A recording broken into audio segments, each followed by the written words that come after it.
ఎన్ని months or ఎన్ని years of practice ఉంటే మనం నేషనల్ లెవెల్స్ ఇంటర్నేషనల్ లెవెల్లో ఆడొచ్చు మేడం? అది డిపెండ్స్ అపాన్ పర్సన్ మేడం. కొంతమంది ఉంటారు 4 years 5 years చేస్తారు, రిజల్ట్ ఉండదు. కొంతమంది 1 year చేస్తారు, 1 year కూడా కన్సిస్టెంట్ రెగ్యులర్గా చేస్తారు. అంటే వాళ్ళు చేసే ప్రాక్టీస్ బట్టి ఉంటుంది మేడం ఏదైనా. కొంతమంది 1 year లో మేడం నేషనల్కి వెళ్తారు, కొంతమంది 4 years ఉంటుంది, మెడల్ ఉండదు యాక్చువల్గా. అదేంటంటే ఓన్ ప్రాక్టీస్ మేడం. సెల్ఫ్గా నేను చేయాలి, నేను గోల్ చేయాలి, నేను అంటే ఇంటర్నేషనల్ ఆడాలి. ఇంటర్నేషనల్ ఆడే గోల్ ఉన్న వాళ్ళకి యాక్చువల్గా స్టేట్ కొట్టేస్తారు. ఇప్పుడు ఒక హర్ష ఉన్నాడు లేటెస్ట్గా వచ్చిండు యాక్చువల్గా. 1 year లో స్టేట్ మెడల్ కొట్టిండు, నేషనల్ మెడల్ కొట్టిండు. ఇప్పుడు 1K ఇండియా తెలుసుకున్నాడు అనమాట. ఓకే, మీరు స్టూడెంట్స్ని మెంటల్గా ఎలా ప్రిపేర్ చేస్తారండి బాక్సింగ్కి?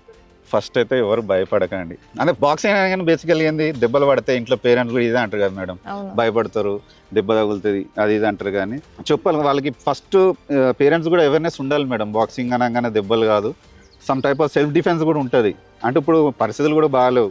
ఇప్పుడు బయటకు వెళ్ళిన తర్వాత లేడీస్ ఉన్నారు మేడం, కొద్దిగా నేర్చుకుంటే సెల్ఫ్ డిఫెన్స్ లా కూడా యూజ్ అవుతుంది, తన ఆత్మరక్షణకి అట్లా కూడా యూజ్ అవుతుంది. ఈ బాక్సింగ్ చేయడం వల్ల cardio workout madam main.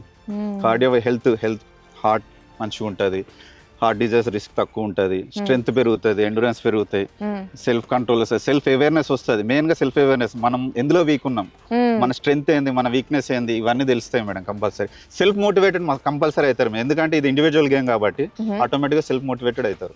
Okay, so parents కి కూడా మీరు ఇలాంటి గైడెన్స్ కంపల్సరీ మేడం. ఎందుకంటే మేము అప్పుడప్పుడు క్లాసెస్ పెడతాం మేడం పేరెంట్స్కి, స్పోర్ట్స్ అవేర్నెస్ క్లాసెస్ పెడతాం. వాళ్ళకి కంపల్సరీ పెట్టి అందరిని పేరెంట్స్ అందరిని పిలిచి, బత్తియర్ సార్ చౌదరి అని డాక్టర్ ఉంటారు, sports medicine doctor international sir, వాళ్ళు ప్రతిసారి అనమాట పిలిచినప్పుడు పేరెంట్స్ అందరికీ మెసేజ్ చేసి వాళ్ళకి ఏమైనా డౌట్స్ ఉంటాయి, పేరెంట్స్ డౌట్స్ లేకుండా అయితే ఉండవు కదా మేడం. సార్ మా పిల్లలు ప్రతి ఒక్కటి రివ్యూ చేపిస్తాం అనమాట.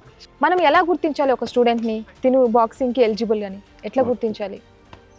ఫస్ట్ యాక్చువల్గా మేము బ్యాటరీ టెస్ట్ పెడతాం మేడం.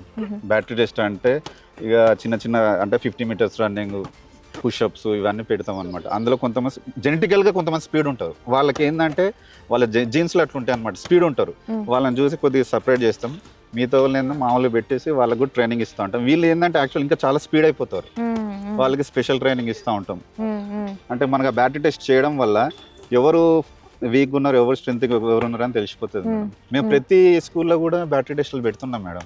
యాక్చువల్గా అంటే ఇప్పుడు గవర్నమెంట్ స్కూల్స్ ఉంటాయి, ఇప్పుడు అందులో చాలా మంది పిల్లలు ఉంటారు. వెళ్ళిన తర్వాత అందరు స్పోర్ట్స్ అనగానే అందరు వస్తారు, అందరిని తీసుకోలేం కదా మేడం. బ్యాటరీ టెస్ట్ పెడతాం అనమాట. Broad jump, long jump, 50 meters running, 100 meters running, అందులో చాలా మంది వస్తారు మేడం. అంటే ఒక 100 మందిలో 20 మంది మంచిగా వస్తారు. సో అదే మహిళా బాక్సర్ల గురించి మీరు ప్రత్యేకంగా ఎటువంటి రావాలి మేడం, లేడీస్ బాక్సింగ్ రావాలి మేడం. ఎందుకంటే మేము బాగా సపోర్ట్ చేసేది వాళ్ళకి, ఎందుకంటే వాళ్ళకి చాలా ఫ్యూచర్ ఉంటుంది. ఒకసారి నేషనల్ మెడల్ పడ్డదా ఆటోమేటిక్ జాబ్ వస్తుంది మేడం, వాళ్ళ లైఫ్ కూడా మంచి సెట్ అవుతుంది. ఇప్పుడు అందరు చదువుకున్న వాళ్ళందరూ లైఫ్లో సెట్ అవుతారని ఏం గ్యారంటీ లేదు కదా మేడం. ఇందులో మాత్రం ఖచ్చితంగా లేడీస్ నేషనల్ మెడల్ పడ్డదా ఖచ్చితంగా జాబ్ వస్తుంది మేడం.